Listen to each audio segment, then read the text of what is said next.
Well, joining us now, Tom Fitton. He's the president of Judicial Watch. Sidney Powell, General Michael Flynn's defense attorney, former federal prosecutor, best-selling author. I want to say, first of all, thank you both for being here, and I appreciate it. Sidney, let's start with this election process. We just heard from John Solomon that the FBI indeed is being diligent, is involved, and we all hope he is exactly right. Your thoughts first about the knowledge now that the Justice Department is involved in this review of the election.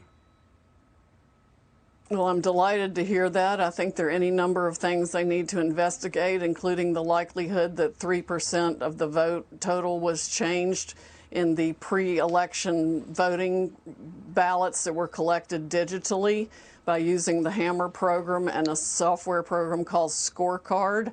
That would have amounted to a massive change in the vote that would have gone across the country and explains a lot of what we're seeing.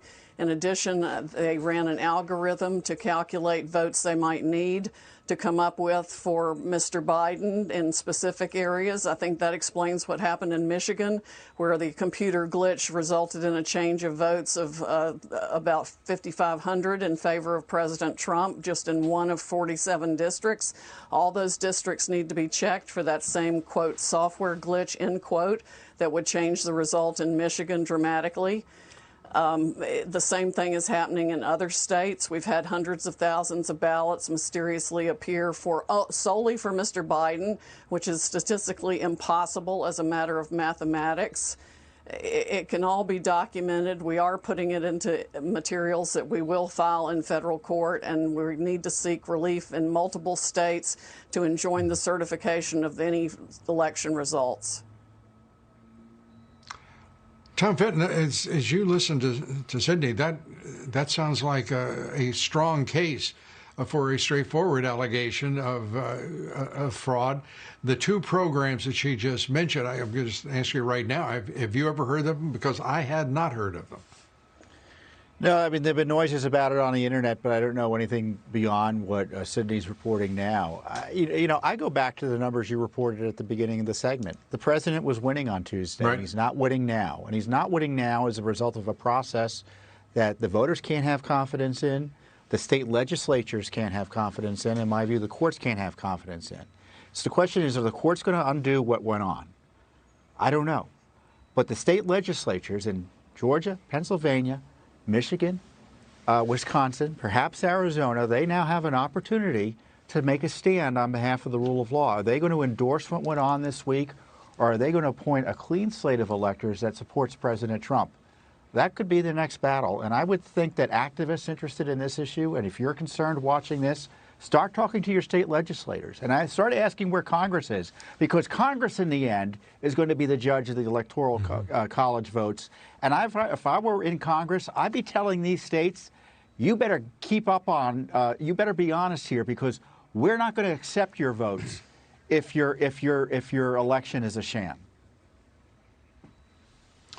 Well, Sidney, let's go back to hamr and scorecard. Are those the names that you just used for those programs? What's being done about it, and how broadly were they used by vote counters in various states? I think they were very broadly used, but not by the vote counters. They were used by the forces in the Democratic operatives that had access to these programs through the government access points that they have, and used it illegally to change votes in this country. It's got to be investigated, probably by the president's most trusted military intelligence officials who can get into the system and see what was done. But we do have some evidence that that is exactly what happened.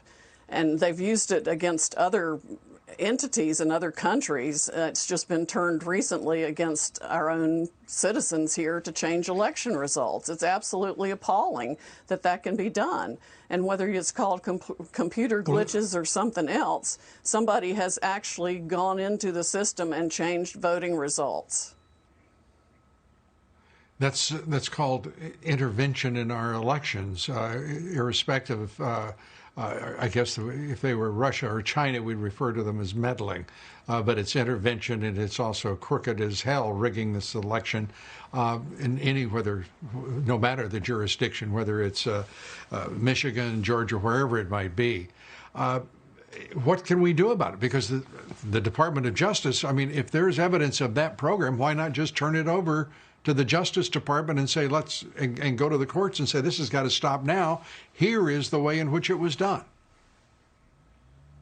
Well, we've been trying to get their attention, and we're going to try even harder, and we'll have to put it in a federal lawsuit, apparently, and get as much of it out as we possibly can. We have some excellent witnesses on the issue.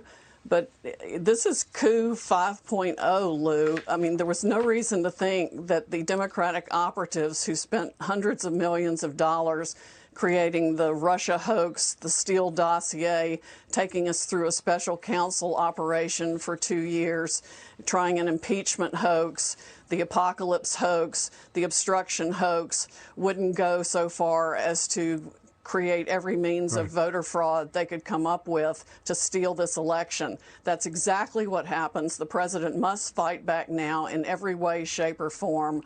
We cannot let this republic be stolen by the Democratic operatives who want to destroy the republic and make it a socialist country where they continue to line their pockets with these backdoor global deals like the Biden laptop from hell exposes. Well, Sidney, I think you're exactly right about that not happening. Let's turn, Tom Fitton, you've pointed out in our discussions that these legislatures are Republican-controlled. Who can take that message to them, and precisely how likely is it that they would be receptive to a clean slate of electors who would represent, say, the state of Pennsylvania? That's a Republican legislature, and stand up for the integrity of elections and support the president. Well, you know, the focus from the media and activists and regular voters and citizens need to be brought to bear here. Certainly the information we're learning from campaign activists on the ground, independent journalists like John Solomon, the work of Judicial Watch should also be brought to bear. I mean, we knew going into this election in Pennsylvania, Lou, there were 800,000 extra names in the rolls in Pennsylvania. Nevada County has 154,000 inactive names on the rolls. Clark County, Nevada, I mean. So we've got this problem of dirty election rolls, mailing and balloting being allowed to draw from them. And apparently a Republican Party that doesn't demand that those rolls be cleaned up.